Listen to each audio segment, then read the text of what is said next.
Pass this jobs bill, and companies will get extra tax credits if they hire America's veterans. We ask these men and women to leave their careers, leave their families, risk their lives to fight for our country. The last thing they should have to do is fight for a job when they come home.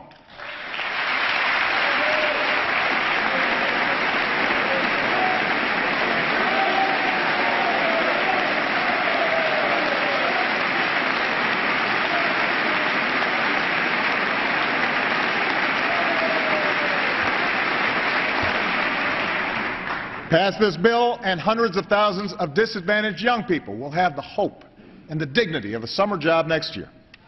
And their parents, low-income Americans who desperately want to work, will have more ladders out of poverty.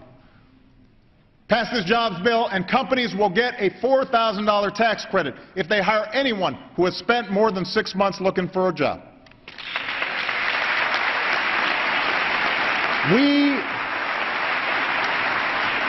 We have to do more to help the long-term unemployed in their search for work. This jobs plan builds on a program in Georgia that several Republican leaders have highlighted, where people who collect unemployment insurance participate in temporary work as a way to build their skills while they look for a permanent job. The plan also extends unemployment insurance for another year. If the millions of unemployed Americans stop getting this insurance and stop using that money for basic necessities, it would be a devastating blow to this economy. Democrats and Republicans in this chamber have supported unemployment insurance plenty of times in the past, and in this time of prolonged hardship, you should pass it again, right away.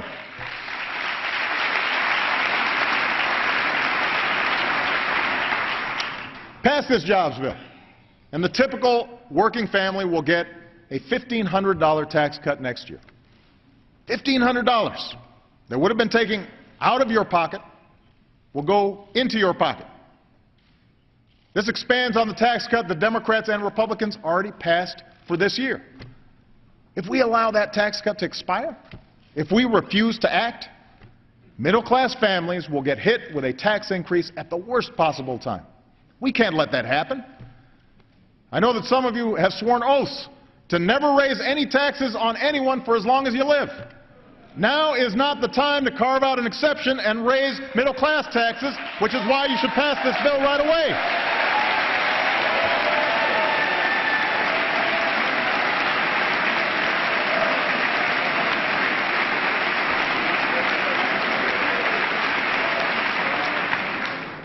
This is the American Jobs Act. It'll lead to new jobs for construction workers, for teachers, for veterans, for first responders, young people, and the long-term unemployed. It'll provide tax credits to companies that hire new workers, tax relief to small business owners, and tax cuts for the middle class. And here's the other thing I want the American people to know. The American Jobs Act will not add to the deficit. It will be paid for. And here's how. The agreement we passed in July will cut government spending by about $1 trillion over the next 10 years. It also charges this Congress to come up with an additional $1.5 trillion in savings by Christmas. Tonight, I am asking you to increase that amount so that it covers the full cost of the American Jobs Act.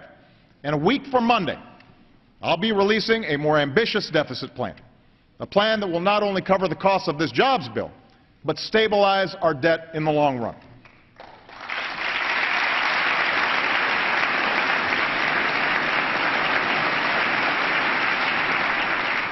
This approach is basically the one I've been advocating for months. In addition to the $1 trillion of spending cuts I've already signed into law, it's a balanced plan that would reduce the deficit by making additional spending cuts, by making modest adjustments to health care programs like Medicare and Medicaid, and by reforming our tax code in a way that asks the wealthiest Americans and biggest corporations to pay their fair share.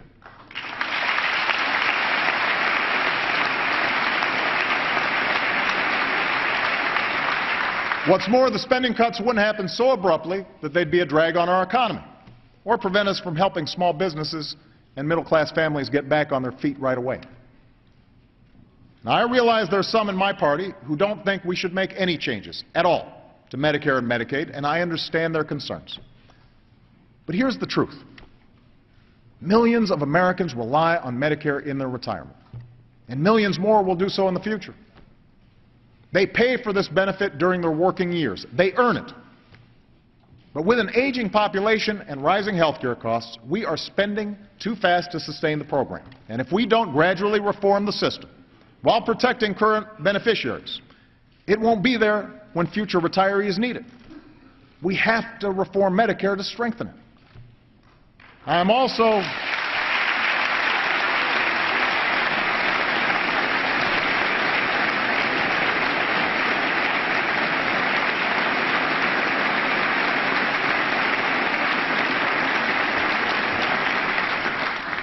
well aware that there are many Republicans who don't believe we should raise taxes on those who are most fortunate and can best afford it.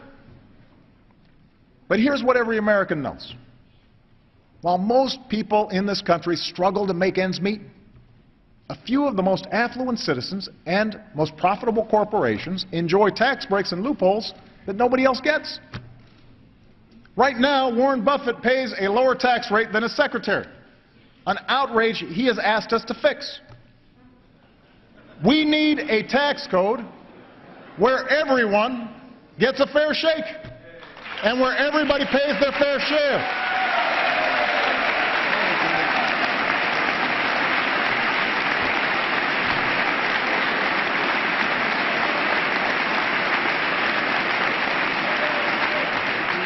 And by the way, I believe the vast majority of wealthy Americans and CEOs are willing to do just that if it helps the economy grow and gets our fiscal house in order. I'll also offer ideas to reform a corporate tax code that stands as a monument to special interest influence in Washington. By eliminating pages of loopholes and deductions, we can lower one of the highest corporate tax rates in the world. Our tax code should not give an advantage to companies that can afford the best connected lobbyists. It should give an advantage to companies that invest and create jobs right here in the United States of America.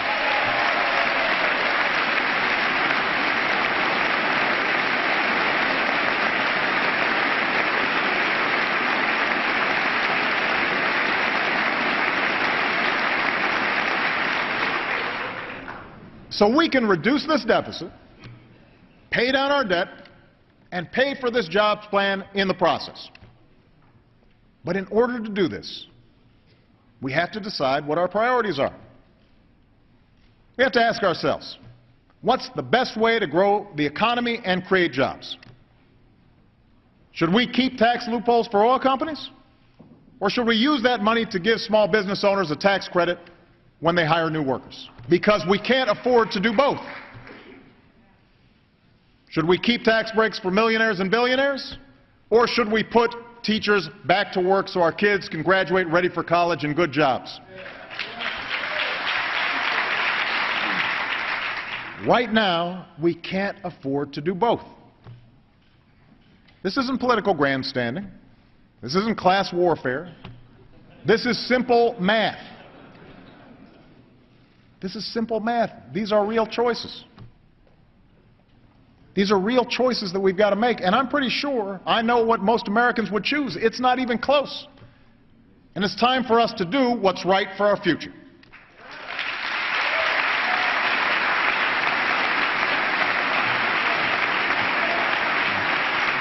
Now, the American Jobs Act answers the urgent need to create jobs right away. But we can't stop there. As I've argued since I ran for this office, we have to look beyond the immediate crisis and start building an economy that lasts into the future. An economy that creates good, middle-class jobs that pay well and offer security. We now live in a world where technology has made it possible for companies to take their business anywhere. If we want them to start here and stay here and hire here, we have to be able to outbuild and out-educate and out-innovate every other country on earth.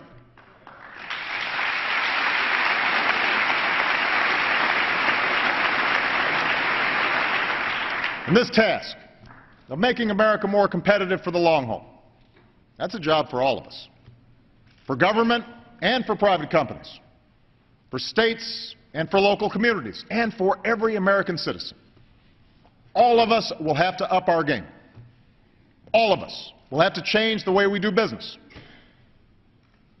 My administration can and will take some steps to improve our competitiveness on our own. For example, if you're a small business owner who has a contract with the federal government, we're going to make sure you get paid a lot faster than you do right now.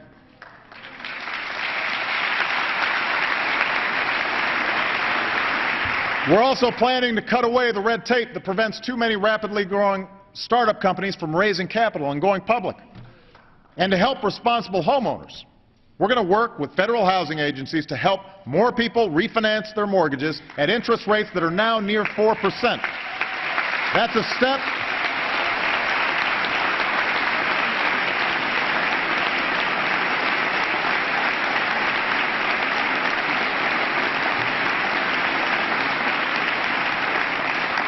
I know you guys must be for this, because that's a step that can put more than $2,000 a year in a family's pocket and give a lift to an economy still burdened by the drop in housing prices. So some things we can do on our own. Other steps will require congressional action.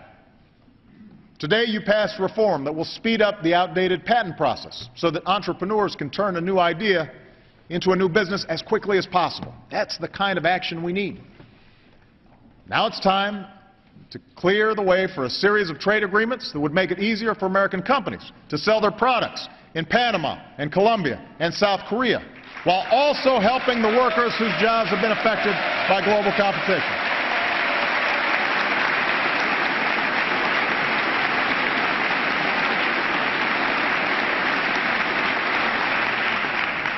If Americans can buy Kias and Hyundais, I want to see folks in South Korea driving Fords and Chevys and Chryslers.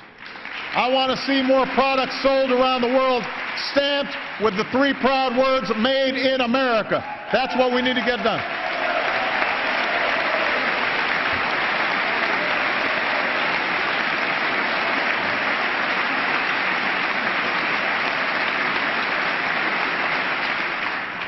And on all of our efforts to strengthen competitiveness, we need to look for ways to work side by side with America's businesses. That's why I brought together a Jobs Council of leaders from different industries who are developing a wide range of new ideas to help companies grow and create jobs. Already we've mobilized business leaders to train 10,000 American engineers a year by providing company internships and training. Other businesses are covering tuition for workers who learn new skills at community colleges. And we're going to make sure the next generation of manufacturing takes root not in China or Europe, but right here in the United States of America.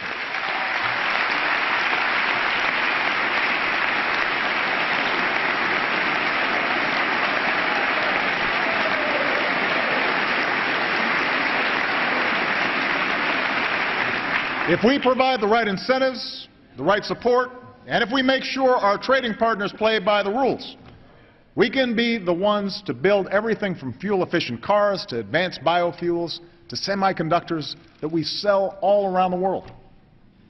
That's how America can be number one again. And that's how America will be number one again.